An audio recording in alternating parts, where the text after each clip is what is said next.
During the Second World War, over 1 million Canadians served in uniform, forming a vast tapestry of soldiers, sailors, and airmen, all dedicated to the defense and preservation of their country and of the wider empire. Every man in every unit has a story to be told, and some of those stories are so unique and interesting that it would be a disservice to the public not to tell them. The 8th Hussars Regimental Museum is pleased to be able to tell one of these stories, that of Motosaku Akagi, the only ethnic Japanese to serve in the Canadian Armed Forces during the war, a talented mechanic, loving father, and proud lifelong 8th Hussar. When and where Akagi was born is uncertain, but it is likely that he was born in Cloverdale, British Columbia on September 17, 1897. His parents, Kamichi and Tomeo Akagi, had immigrated from Okayama Prefecture in southern Honshu, Japan, sometime in the late 19th century. He lived with an older sister and with an uncle, in whose factory he worked for much of his youth. He seemed to have passed the first 3.5 decades of his life on the West Coast, but in the early 1930s was compelled, perhaps by the Depression, to seek work elsewhere. He traveled across Canada both on foot and riding the rails hobo fashion, and reached New Brunswick by 1935. His intended destination had been Halifax, but upon reaching the junction at Macadam, Akagi took the southbound train instead of that bound east, and arrived, much to his surprise, at the seaside town of St. Andrews. Steeped in Loyalist heritage and overwhelmingly British in its demographics, life in the town must have seemed daunting to the 38-year-old Akagi, who spoke little to no English and was likely the only Japanese Canadian in the Maritimes at that time. The year that Akagi arrived in St. Andrews, he married a local girl of Passamaquoddy heritage named Ramona Homan. They had many children, and Akagi eventually converted to his wife's Roman Catholic faith.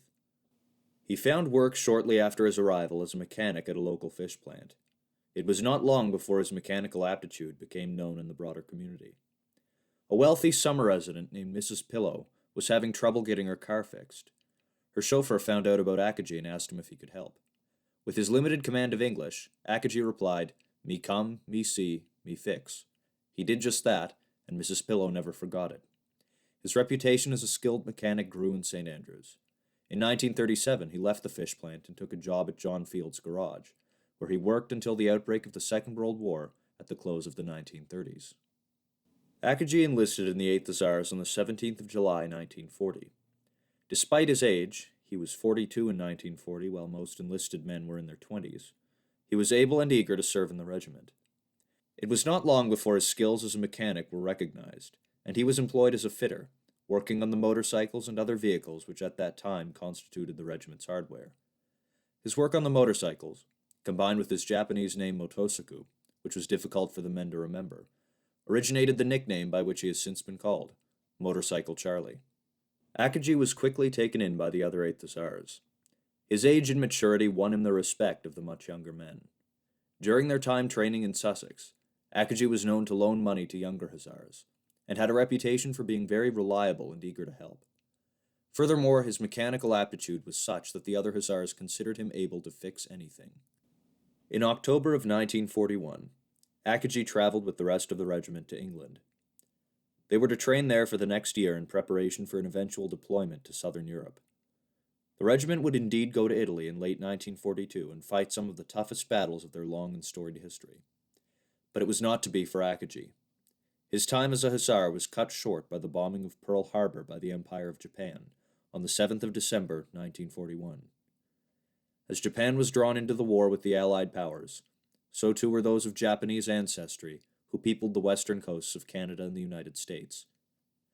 Akagi was not interned as so many other Japanese Canadians were during that period, but his life with the regiment changed dramatically.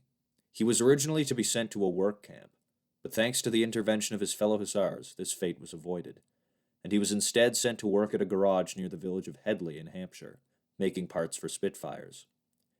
He was escorted to and from the garage, but it was ensured that his guards would themselves be 8th Hussars. Thanks to the respect and friendship felt by the Hussars toward Akagi, his experience during the war was better than that of most other Japanese Canadians. Akagi worked at the garage in Headley until July of 1943, when it was decided that he would be sent back to Canada. On the trip across the Atlantic, he served as an escort for prisoners of war, and on arrival in New Brunswick was employed at Camp Utopia, once again as a mechanic. There he went about his work fixing vehicles for over a year. In August of 1944, however, Akagi's life was to be forever changed. The 9th of August began much the same as any other day of the past year. Akagi was working under a gas tank when the gasoline within ignited, possibly by a nearby blowtorch, and the tank exploded. Akagi was horribly burned on the chest, neck, and face. Rushed to the field hospital at Penfield Air Base, Akagi received some initial treatment from Squadron Leader Christie, but it became clear that his injuries were beyond the abilities of the medics, and Christie recommended he be sent to Toronto for treatment. For the next year, Akagi was sent from hospital to hospital. His neck and upper chest were covered in 2nd and 3rd degree burns, and his lungs had been damaged by smoke inhalation. He required numerous skin grafts, at a time when plastic surgery was still new and relatively primitive. He eventually recovered enough that he was able to return home. He was officially discharged from the Canadian Army on the 25th of September 1945. He was no longer able to meet military physical standards. At the time of his discharge, he held the rank of corporal and had been awarded the Defense Medal and Canadian Volunteer Service Medal. After his medical discharge from the Army, Akagi was unable to return to his previous employment as a mechanic and had to support himself, his wife, and his children on a disability pension. The family grew up in extreme poverty and faced additional hardship as the only Japanese family in St. Andrews. Akagi was nevertheless determined to keep his family together, and in this endeavor he was successful. Even the tragic death of his wife in 1958 did not spell the end for he and his children. A government report on the state of his family commended Akagi for his ability to raise his children well, despite material deprivation. In this he was helped by the men of the 8th Hussars with whom he had served during the war. Friends from the regiment continued to visit him for decades afterward, and offer him material and moral support.